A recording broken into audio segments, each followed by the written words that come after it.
iPhone 7 is water resistant, but an IP rating of 67 doesn't make it completely waterproof. In fact, Apple's warranty still won't cover water damage. So spills and splashes may be okay, but anything past that will be at your own risk. Or, in this case, ours. If you've already seen our scratch test, you may recognize this guy. This is an iPhone 7 that has already been through a little bit of torture, but we took it to the Apple Store and they confirmed it is only cosmetic damage and that it wouldn't affect the water resistance. So let's test Apple's actual claim that this thing has an IP67 rating. That should mean it can survive immersed in 1 meter of water for up to 30 minutes.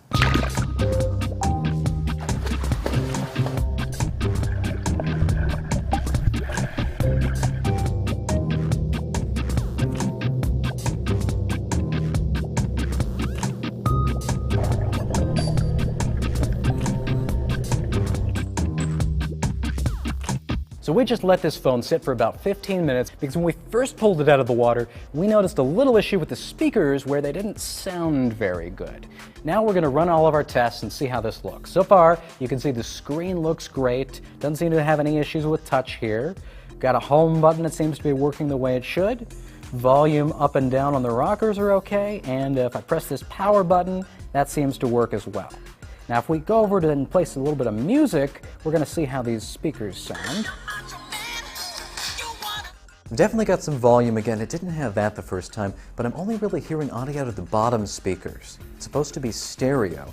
Doesn't seem like it's dried enough to fix whatever the issue is with the top speaker. We're going to see if this microphone can do some audio for us. So this is your iPhone. This is your iPhone on water. And we can definitely see a waveform there indicating we're getting some audio in. Let's see how it sounds. This is your iPhone on water. Yep, we're definitely getting some audio out. It sounds a little bit staticky though, and I'm still getting nothing from the top speaker. So already we're running into a little bit of an issue. Apple recommends letting it dry out for at least 5 hours after it's been exposed to this much water. But we continued with some real-world testing, starting with underwater photography.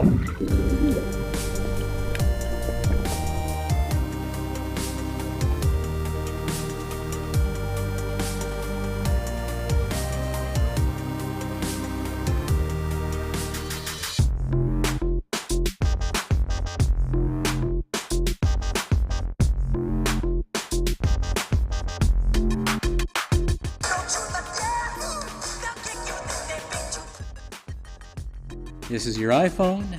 This is your iPhone on water. This is your iPhone. This is your iPhone on water. Up next, whoops, the dunk test. In case your phone happens to fall into the deep end.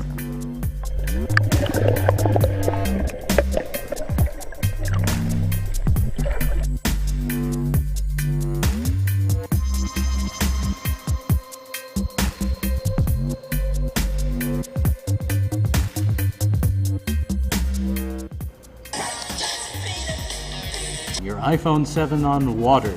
Your iPhone 7 on water. We haven't drowned it yet, so let's try the swim test.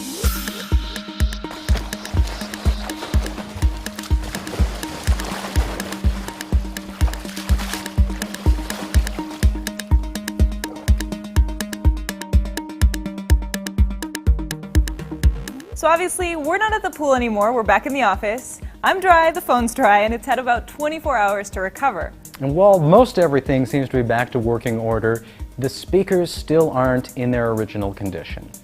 The volume's nice and loud again, but next to a pristine iPhone 7, the audio doesn't sound quite as rich. In fact, the high frequencies even sound a little bit jagged. But considering we tested this phone way beyond the rating, I'm actually impressed it's working at all. But your phone may not be as lucky, and speaker damage is definitely a possibility if you push it beyond the limits like we did today. So don't risk it. Never purposely submerge the iPhone 7, and if you happen to by mistake, wait at least 5 hours for it to completely dry before you plug it in again.